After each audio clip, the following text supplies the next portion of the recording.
నిస్వార్థంగా నిజాయితీగా జనసేన పార్టీకి పనిచేస్తే మాకేం లభించింది? విజయ్ గారు ఏం లభించింది?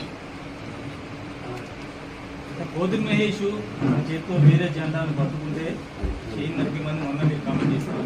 ఇప్పుడు వేరే జెండా పట్టుకోబోతున్నారా? మంచి ప్రశ్న అడిగారు. రాజధానిలో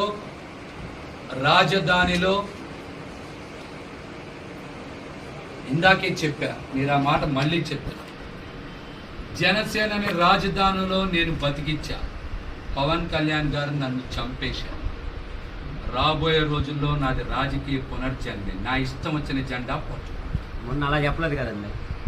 మొన్న వేరే జెండా పట్టుకుంటే కొబ్బరి బండలు కత్తితో నడికేమన్నా. అదే చెప్పా. ఇప్పుడు రాజకీయాల్లో మమ్మల్ని చంపేసిన తర్వాత పునర్జన్మలో మాకు నచ్చిన పని చేస్తాం.